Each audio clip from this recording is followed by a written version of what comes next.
un lugar tan insondable que ni siquiera las leyes del universo se atreven a entrar. Ahora mira hacia arriba. Ese abismo está allá, entre las estrellas, en el corazón invisible de la noche.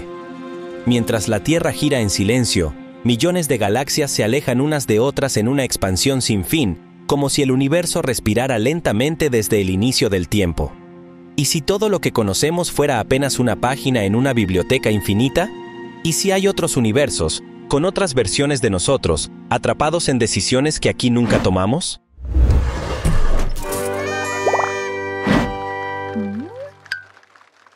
La misión Apolo 11. El 16 de julio de 1969, el mundo contuvo la respiración mientras el gigantesco cohete Saturno V se erguía imponente en la plataforma de lanzamiento del Centro Espacial Kennedy. A bordo, 3 hombres se preparaban para una odisea sin precedentes: Neil Armstrong, Michael Collins y Buzz Aldrin. Para Aldrin, este viaje representaba la culminación de años de preparación meticulosa, tanto en el ámbito técnico como en el espiritual. Antes de ser seleccionado como astronauta, Buzz Aldrin había demostrado ser un piloto excepcional. Graduado en la Academia Militar de West Point en 1951, participó en la Guerra de Corea, donde completó 66 misiones de combate y recibió la Estrella de Plata por su valentía. Posteriormente, obtuvo un doctorado en astronáutica en el Instituto de Tecnología de Massachusetts, MIT, enfocándose en técnicas de encuentro orbital, conocimientos que serían cruciales para las misiones Apolo. La preparación para el Apolo 11 fue exhaustiva. Aldrin y sus compañeros pasaron meses en simulaciones que recreaban cada fase de la misión, desde el lanzamiento hasta el alunizaje y el retorno. Estas sesiones no solo fortalecieron sus habilidades técnicas, sino que también los prepararon para enfrentar cualquier contingencia en el espacio. Además, Aldrin, como anciano presbiteriano, reflexionaba sobre la magnitud espiritual de su viaje, buscando una conexión más profunda con el propósito de su misión. Tras el despegue, el viaje hacia la Luna transcurrió sin incidentes mayores hasta el momento crítico del descenso. Mientras el módulo lunar Eagle se aproximaba a la superficie lunar, sonaron las alarmas 1202 y 1201 en la computadora de guía, indicando una sobrecarga. Este fallo inesperado puso en jaque la misión, pero gracias a la rápida evaluación del equipo en Houston y la calma de los astronautas, se determinó que podían continuar con el alunizaje. Armstrong tomó el control manual y, con Aldrin monitoreando los sistemas, lograron posarse en el Mar de la Tranquilidad el 20 de julio de 1969. Una vez en la superficie lunar, Aldrin realizó un acto privado que fusionó su fe con este logro histórico. Llevó consigo un pequeño kit de comunión y, en un momento de introspección, tomó el sacramento, convirtiéndose en el primer ser humano en realizar un rito religioso en otro cuerpo celeste. Este gesto simbolizaba para él una expresión de gratitud y humildad ante la inmensidad del universo. Después de completar las tareas asignadas en la superficie lunar, que incluyeron la recolección de muestras y la instalación de instrumentos científicos, Aldrin y Armstrong recibieron una llamada del presidente Richard Nixon. En una transmisión histórica, Nixon expresó: "Por medio de este teléfono espacial, les hablo desde la oficina oval de la Casa Blanca. Este seguramente tiene que ser el llamado telefónico más histórico jamás hecho".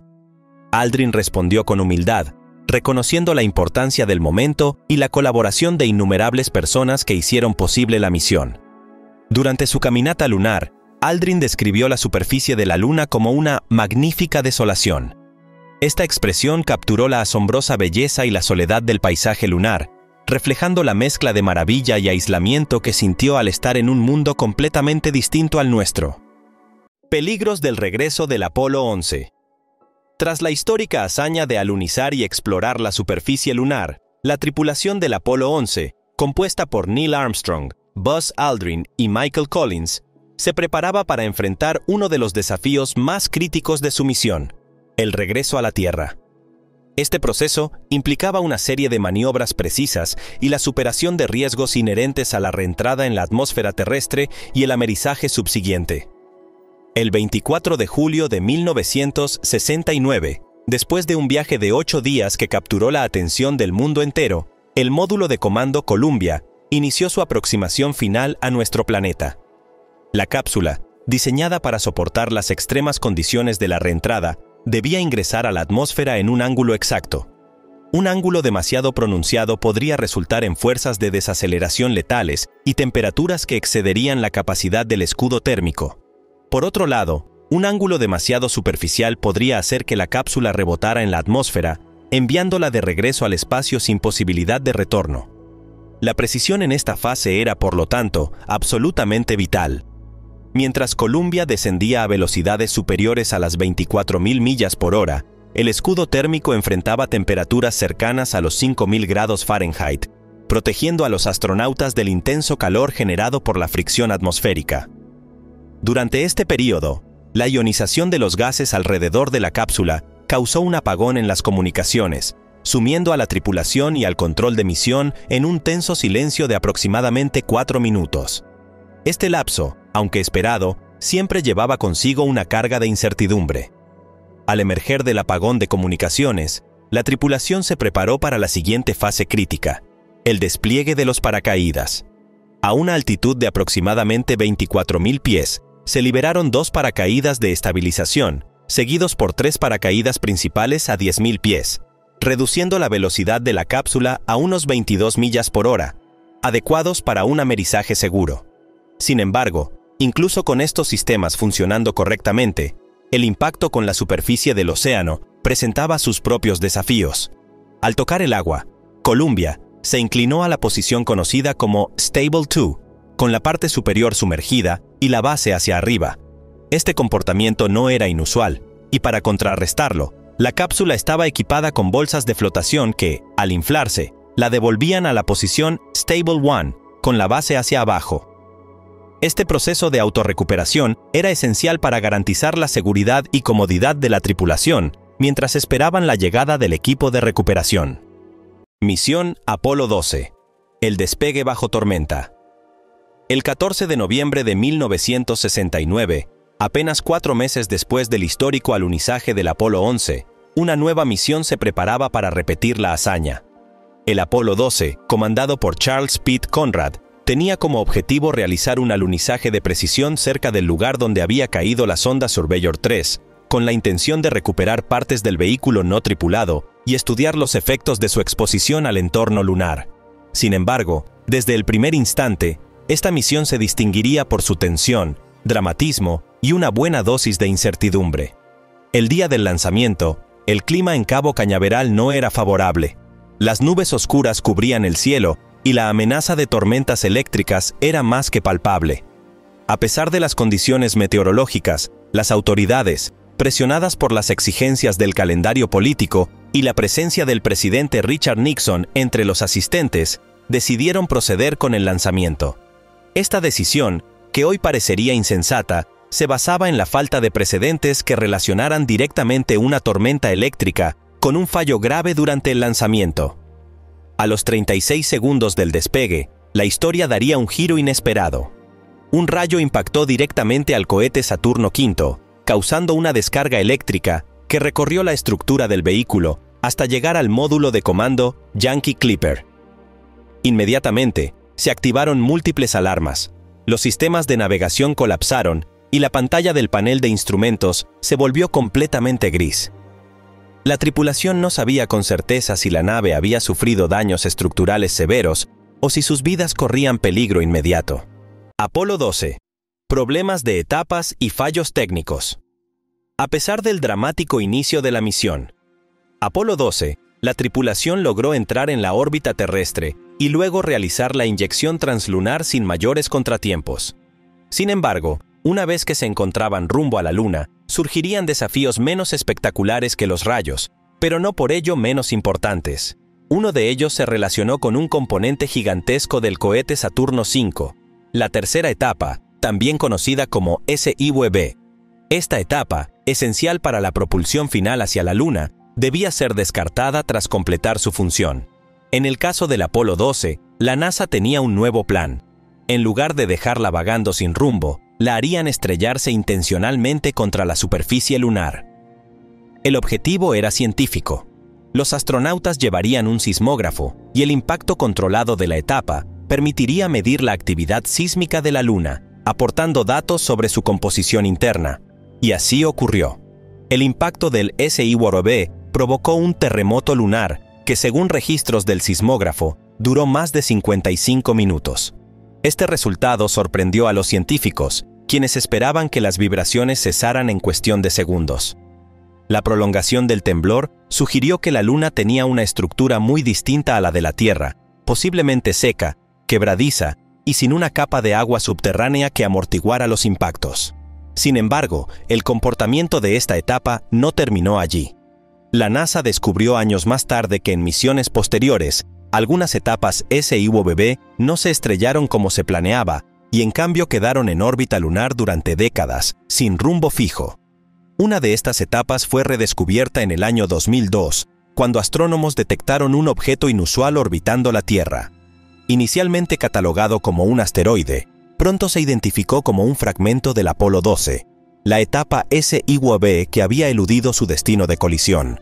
Errores humanos y humor negro del Apolo 12. A diferencia de la solemne misión Apolo 11, donde cada palabra y cada movimiento parecían extraídos de un manual diplomático interplanetario, el Apolo 12 se distinguió por su tono mucho más relajado, casi travieso. N. Charles Pitt Conrad, el comandante, era conocido por su personalidad chispeante, su irreverencia y su sentido del humor algo ácido, características que impregnaron toda la experiencia lunar. Desde el momento del alunizaje, la diferencia de carácter se hizo evidente. Mientras Neil Armstrong había pronunciado la histórica y cuidadosamente ensayada frase, «Es un pequeño paso para un hombre, un gran salto para la humanidad», Conrad, que medía poco más de 1,5 metros, quiso burlarse de las expectativas. Al dar su primer paso sobre el suelo lunar, exclamó con tono jocoso, «¿Y qué tal esto para una cita, señorita Lubkin?», dirigiéndose a una periodista que había apostado que no diría nada espontáneo. Conrad y su compañero Alan Bean fueron los protagonistas de una de las anécdotas más insólitas del programa Apolo. Durante el entrenamiento, los técnicos del Centro Espacial de Houston decidieron incluir algunas sorpresas en sus herramientas. Entre los documentos y carpetas que llevaban a la superficie lunar, se habían ocultado discretamente fotos de mujeres desnudas de la revista Playboy, pegadas en las páginas del listado de control de la misión, justo al lado de instrucciones técnicas. Cuando Bean las descubrió mientras trabajaba en la superficie lunar, no pudo evitar soltar una carcajada. El humor no terminó ahí. Antes de partir, los astronautas hicieron una apuesta con el resto del equipo de vuelo.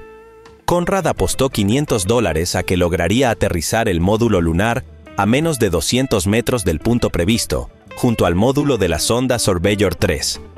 Contra todo pronóstico, y con una precisión asombrosa, lo logró. Aquella apuesta nunca se cobró de forma oficial, pero se convirtió en uno de los gestos más anecdóticos del programa, demostrando que incluso en una misión con tanta presión, los astronautas no perdían su espíritu competitivo y su sentido del humor.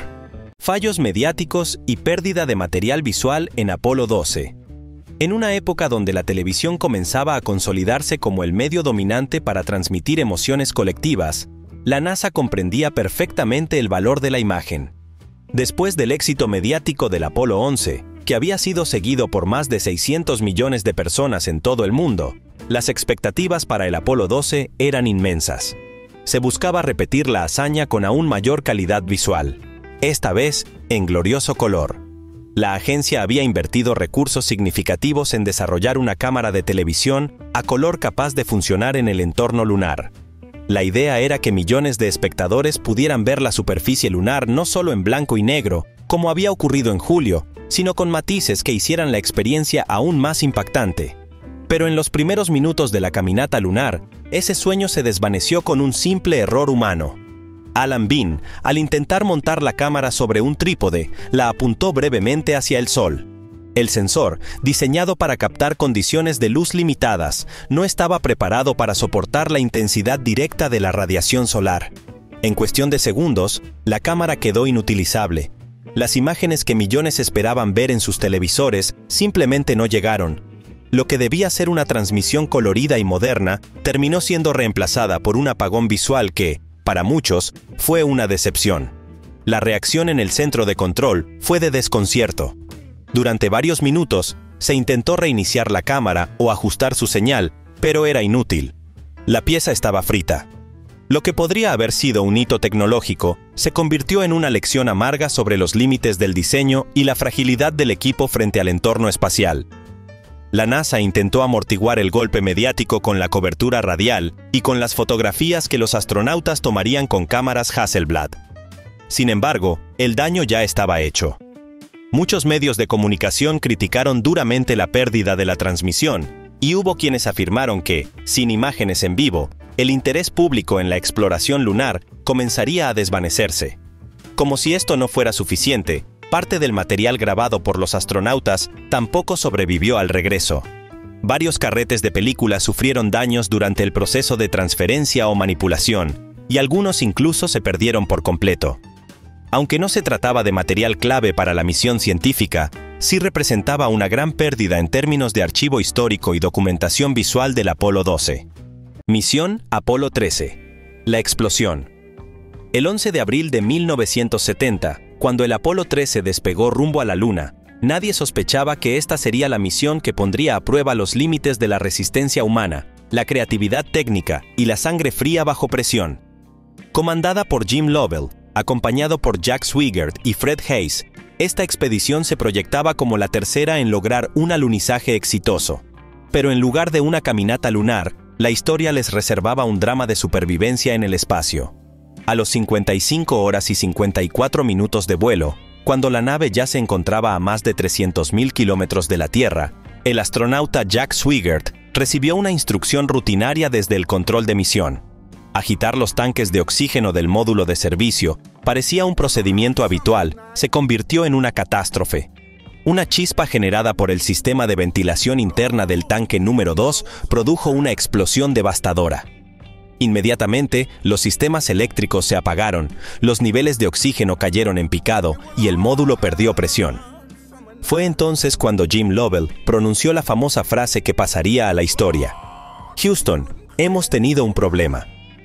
Esa declaración, tan concisa como inquietante, marcó el comienzo de una carrera contra el tiempo para salvar la vida de los 3 astronautas a bordo. El estallido había destruido gran parte del sistema eléctrico, dejado sin agua potable a la tripulación, afectado los sistemas de navegación y eliminado casi por completo las reservas de oxígeno. La misión, que hasta entonces había seguido un rumbo tranquilo, se convirtió en una lucha por sobrevivir. En la Tierra, los ingenieros y técnicos del Centro Espacial Johnson trabajaron sin descanso para encontrar soluciones improvisadas que pudieran adaptarse al equipamiento aún funcional. Uno de los protagonistas clave en esta crisis fue John Aaron, el mismo ingeniero que había salvado el Apolo 12 durante su despegue tormentoso. Aaron propuso configuraciones no contempladas en manual alguno para desviar energía del módulo lunar hacia el módulo de comando. Además, se necesitaba construir un adaptador para el sistema de filtración de dióxido de carbono, ya que los filtros del módulo lunar eran redondos, mientras que los del módulo de comando eran cuadrados. Este detalle técnico, que parecía insignificante, representaba una amenaza letal si no se solucionaba. Rescate y riesgos en el módulo lunar Aquario. Tras la explosión que dejó inutilizado el módulo de servicio del Apolo 13, la nave perdió su capacidad para generar energía, conservar calor, eliminar dióxido de carbono y mantener presurización adecuada. Lo que comenzó como una misión de exploración lunar se transformó en una pesadilla a la deriva. La única esperanza de supervivencia para los astronautas Jim Lovell, Fred Haise y Jack Swigert fue el módulo lunar Aquario, diseñado originalmente para transportar a 2 personas a la superficie de la Luna por breves periodos, no para albergar a 3 hombres en un retorno completo a la Tierra. La situación en el Acuario fue crítica desde el primer momento. No solo estaban hacinados en un espacio reducido, sino que el sistema de soporte vital apenas podía manejar las necesidades básicas. Aliento de los astronautas comenzó a condensarse en las paredes como escarcha. Las temperaturas bajaron tanto que, en un momento, Swigert usó una bolsa de residuos como aislante adicional. La humedad aumentó a niveles peligrosos. La condensación amenazaba con afectar los circuitos eléctricos, y las baterías, diseñadas para usos breves, se descargaban con rapidez. Para conservar energía, los astronautas redujeron el consumo al mínimo. Se apagaron luces, sistemas de guiado, calefacción y hasta instrumentos médicos. El módulo lunar se convirtió en un refugio helado e improvisado. Pero los problemas no se limitaban al frío o la falta de energía. Los sistemas de eliminación de dióxido de carbono comenzaron a saturarse peligrosamente. Sin la intervención rápida del equipo en Houston, los niveles habrían sido letales. El ya célebre filtro cuadrado en un agujero redondo fue una muestra de ingeniería creativa. Usando cinta, una funda de manual, una manguera plástica y calcetines, los astronautas adaptaron los filtros del módulo de comando al sistema del acuario, siguiendo instrucciones enviadas por radio. Además, las raciones de comida liofilizada resultaban casi imposibles de preparar con tan poca agua disponible. Los astronautas comenzaron a debilitarse física y mentalmente. Fred Heise, en particular, contrajo una infección del tracto urinario que le causó fiebre, deshidratación y malestar intenso. Sin acceso a tratamiento médico más allá de algunos analgésicos básicos, Heise soportó el dolor mientras colaboraba activamente en las maniobras necesarias para sobrevivir. Cada tarea requería un esfuerzo hercúleo. Incluso algo tan sencillo como escribir notas o calcular una trayectoria era una lucha contra el entumecimiento de las manos, la visión borrosa y el agotamiento. Aún así, los tres hombres mantuvieron la compostura, alentándose mutuamente con humor seco y determinación. El regreso implicaba una maniobra peligrosa, usar el motor del módulo lunar para encaminarse hacia la Tierra, algo que nunca había sido probado en esas condiciones. Los ingenieros en tierra calcularon la trayectoria con papel, lápiz y computadoras de la era predigital, y Lovell ejecutó los comandos con precisión quirúrgica. Tragedia del Apolo 1, Gus Grissom y la catástrofe.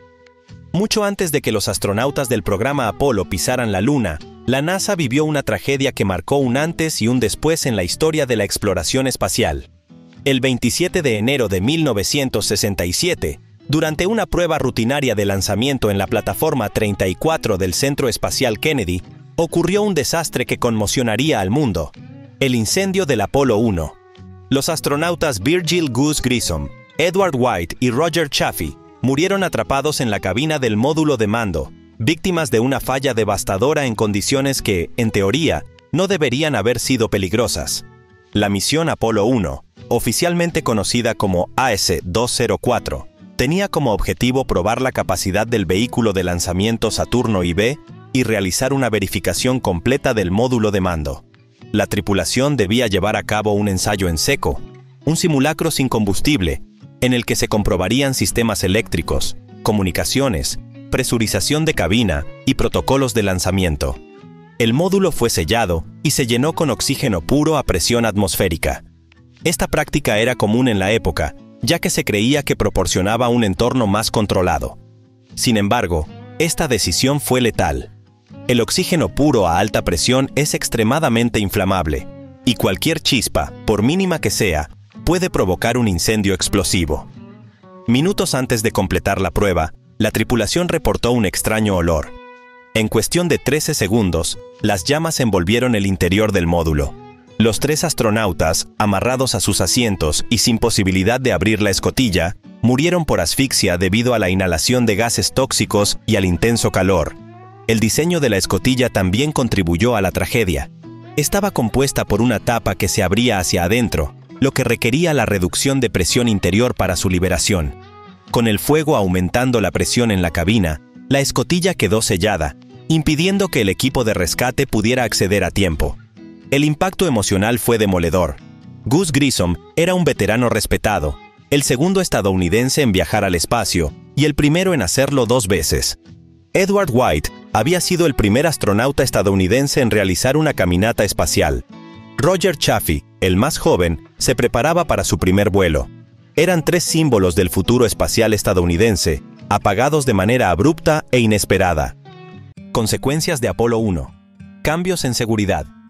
La tragedia del Apolo 1 no solo conmovió a la opinión pública y a la comunidad científica, también encendió una señal de alarma que obligó a la NASA a detenerse, reflexionar y rediseñar por completo su enfoque hacia la seguridad en vuelos tripulados.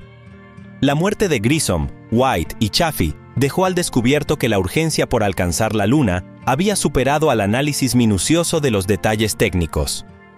A partir de ese instante, el programa espacial estadounidense dio un giro radical, priorizando la vida humana por encima de cualquier calendario político o presión mediática. Una de las reformas más visibles fue el rediseño total del módulo de mando. El equipo de ingenieros, junto con los astronautas sobrevivientes del cuerpo original, trabajó codo a codo durante más de 20 meses para transformar el vehículo en una cápsula verdaderamente segura. Uno de los cambios más importantes fue la modificación del sistema de escotilla. El nuevo diseño permitió que se pudiera abrir hacia afuera en menos de 3 segundos, incluso bajo presión interna. El tiempo de evacuación pasó de más de 90 segundos a apenas unos instantes, una diferencia que en una emergencia podía significar la vida. Asimismo, se eliminó la atmósfera de oxígeno puro durante los ensayos en tierra. En su lugar, se utilizó una mezcla de oxígeno y nitrógeno, mucho más segura ante cualquier chispa accidental. La NASA también revisó los materiales internos del módulo, reemplazando telas inflamables, recubrimientos de espuma y cualquier componente que pudiera contribuir a la propagación del fuego. Pero los cambios no fueron únicamente físicos. A nivel estructural y organizativo, la agencia implementó nuevas capas de supervisión técnica, auditorías de seguridad independientes y protocolos más estrictos para la certificación de vuelos.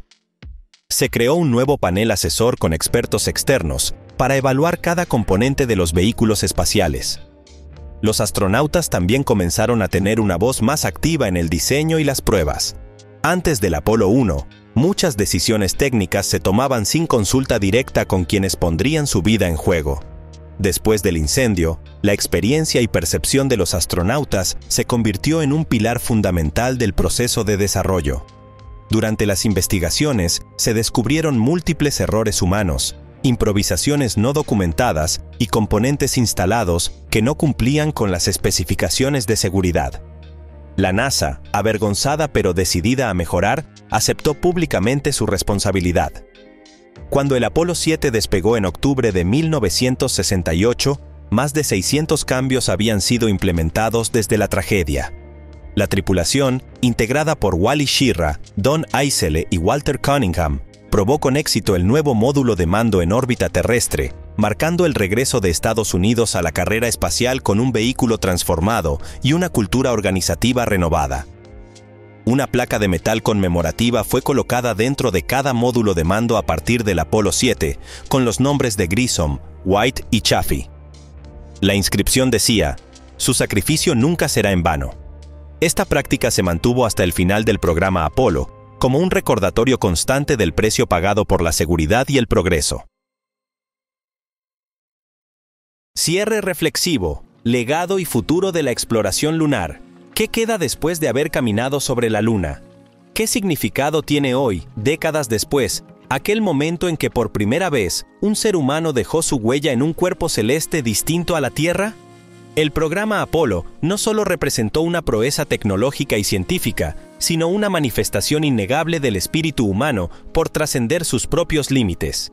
Y en medio de esa epopeya, un pequeño grupo de hombres cargó con los sueños de millones. A lo largo de 6 misiones exitosas, desde el Apolo 11 hasta el Apolo 17, un total de 12 astronautas caminaron sobre la superficie lunar. Cada uno con una historia diferente, una experiencia única y una perspectiva irrepetible. Desde la solemne quietud del Mar de la Tranquilidad hasta los experimentos científicos en las colinas del valle Taurus-Littrow, estos hombres dejaron no solo pisadas, sino también una declaración de intenciones. La humanidad es capaz de llegar a donde se lo proponga. Sin embargo, el último viaje tripulado a la Luna ocurrió en diciembre de 1972, cuando el Apolo 17 regresó a la Tierra. Desde entonces, ningún humano ha vuelto a tocar el polvo lunar. Los programas posteriores, como el Transbordador Espacial o la Estación Espacial Internacional, se enfocaron en la órbita baja terrestre, relegando por décadas el sueño lunar al cajón de los recuerdos. Y sin embargo, ese sueño nunca murió del todo.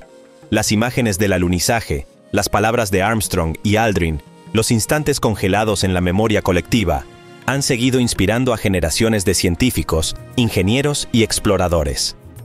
Hoy, más de medio siglo después del primer paso, la humanidad vuelve a mirar hacia la Luna con nuevos ojos.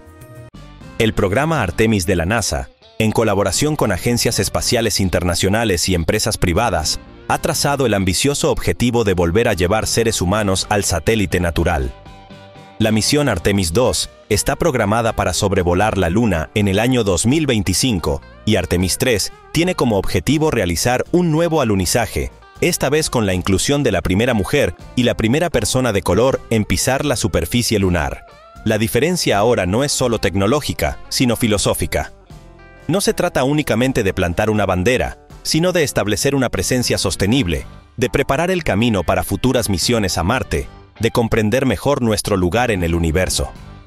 Los desafíos siguen siendo inmensos, desde la radiación cósmica hasta la viabilidad de la vida prolongada fuera de la Tierra, desde la logística de lanzamiento hasta los dilemas éticos del turismo espacial. Pero si algo dejó claro el programa Apolo es que los imposibles, con voluntad y cooperación, pueden hacerse realidad. De los 12 hombres que caminaron sobre la Luna, solo 4 siguen vivos hasta el año 2025. Buzz Aldrin, Apolo 11, David Scott, Apolo 15, Charles Duke, Apolo 16 y Harrison Schmitt, Apolo 17. Sus relatos continúan siendo testimonios vivientes de uno de los capítulos más extraordinarios de la historia humana. La Luna, testigo silente de tantas noches humanas, sigue ahí, esperando.